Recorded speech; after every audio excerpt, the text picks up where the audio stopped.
Alors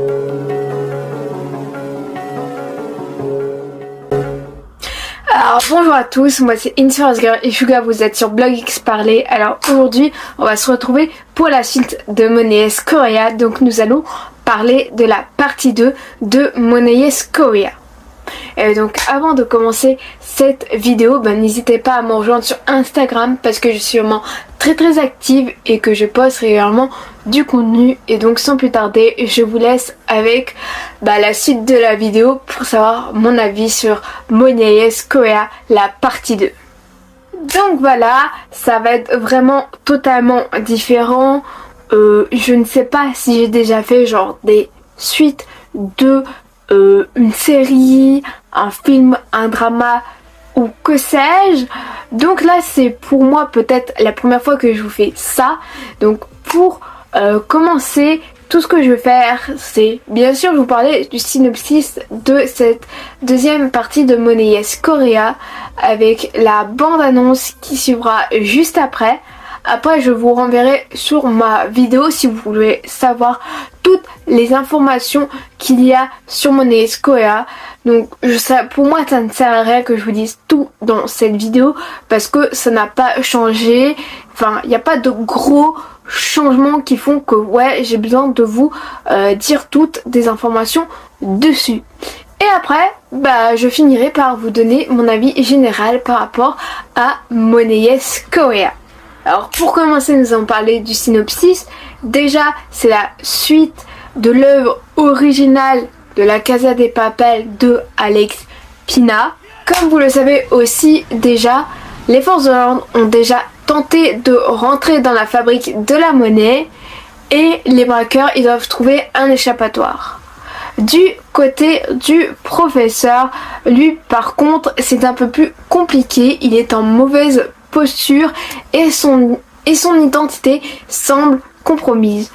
Du côté du gouvernement, eux, ils sont prêts à tout pour rentrer dans la fabrique de la monnaie, même s'il y a un risque vis-à-vis des otages qui sont encore dans la fabrique de la monnaie.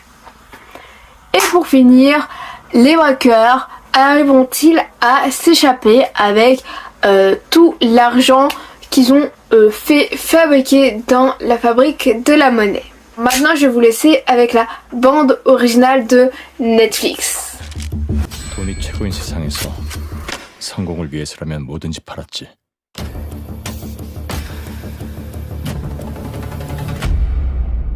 바로 내일 우린 여길 탈출한다. 이 수 털리면 여기서 다 같이 죽자고 할 수도 있어. 좀만 더 보자! 교수가 세운 작전 이미 다 무너졌다. 뭔가 이상해요. 그럼 말해줄 때도 된 거 아니야? 당신들 진짜 목적 말이야.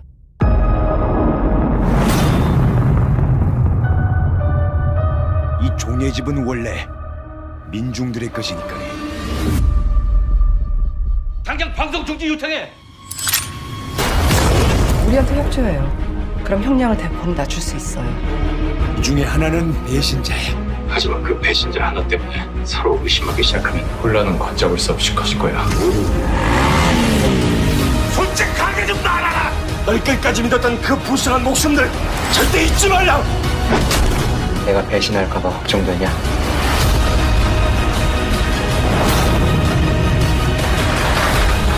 미쳤어. 님들들이 위험해지잖아. 불가피한 희생인 거지.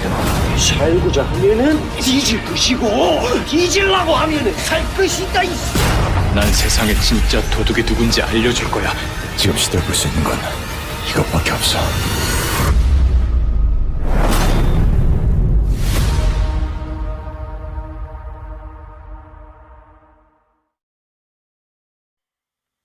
La bande originale est terminée. Là je vais vous renvoyer vers ma première vidéo où est-ce que je parle de la première partie de Moneyes Korea si vous voulez savoir plein d'informations genre dessus. N'hésitez pas à aller la voir.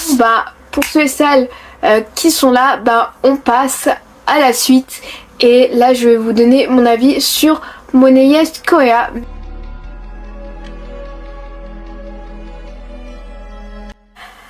Alors déjà, je vais vous donner mon avis, mais déjà pour commencer.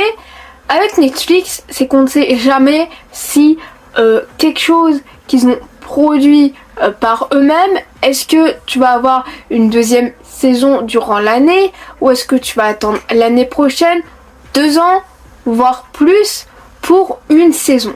Donc déjà là, on savait que Money Square, la partie 1, c'était sorti durant l'été 2022 et je ne pensais pas que ça allait être aussi rapide pour avoir une partie 2 parce que la partie 2, elle est arrivée le 9 décembre sur la plateforme de Netflix.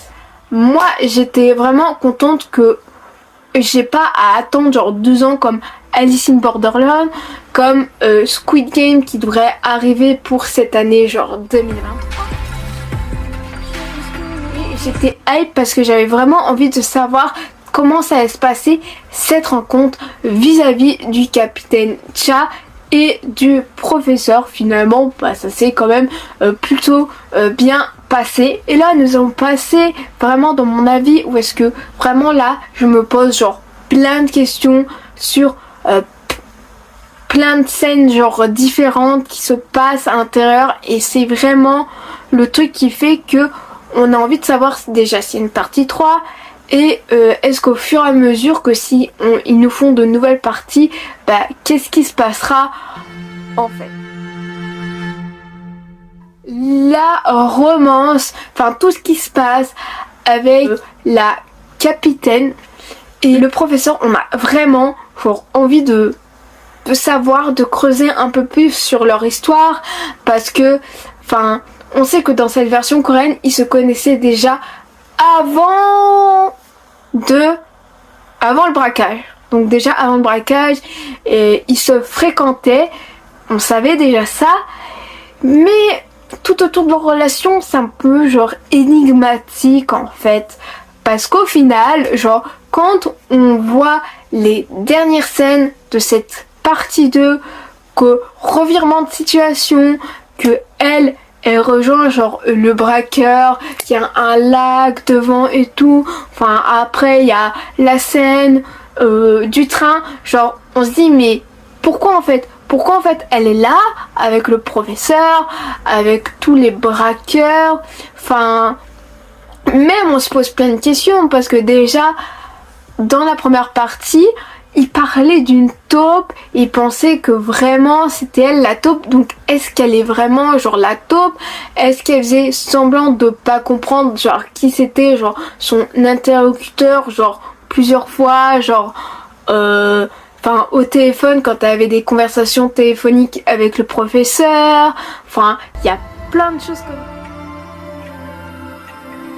Ensuite après, ces zones genre de mystère, d'ombre, c'est lié à l'histoire parce que dans l'histoire, il y a des moments où genre je ne comprends pas si ce qu'on regarde, est-ce que c'est un flashback, est-ce que c'est de l'imagination ou est-ce que vraiment ces deux trucs genre flashback, imagination, est-ce que c'est vraiment arrivé genre pour de vrai comme si l'histoire elle existait genre dans la vie réelle et que ces événements se seraient vraiment passés parce que la scène où est-ce qu'on voit genre comme des manifestants manifester parce qu'il y allait avoir un sommet genre intercoréen et que tout le monde était habillé en tenue rouge, combinaison genre des braqueurs, on se demande si est-ce que ça s'est vraiment passé, qu'il y a eu vraiment genre ces manifestations. Après on a une autre scène où est-ce que bien sûr pareil il y a de la foule de gens genre qui militent, qui font un peu grève et tout, et qu'on a les braqueurs habillés en rouge et qui se mêlent à la foule. Je me demande est-ce que ça s'est vraiment passé? Est-ce que Tokyo est vraiment à moins partie genre de la monnaie et rentré dans la monnaie? Je vais pas non plus tout expliquer bah comment elle est sortie de la monnaie et qu'elle est rentrée genre dans la monnaie. Enfin je me demande si c'est vraiment genre passé.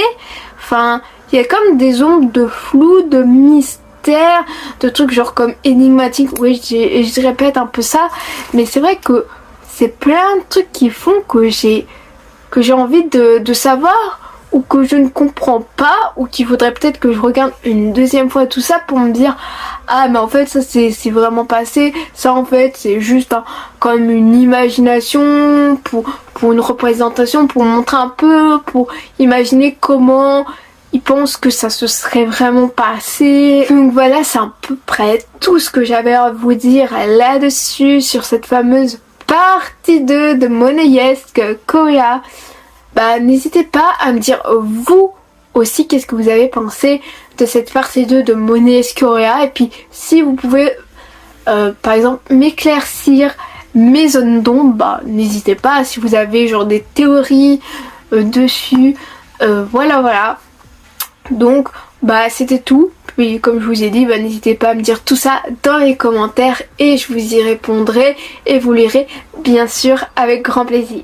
Ma vidéo où est-ce que je vous donne là mon avis sur la partie 2 du drama Moneyesque Korea est à présent terminée. J'espère que ça vous aura plu, et si ça vous a plu, bah n'hésitez pas à liker, à partager sur les réseaux sociaux, à vous abonner à la chaîne en activant la cloche des notifications.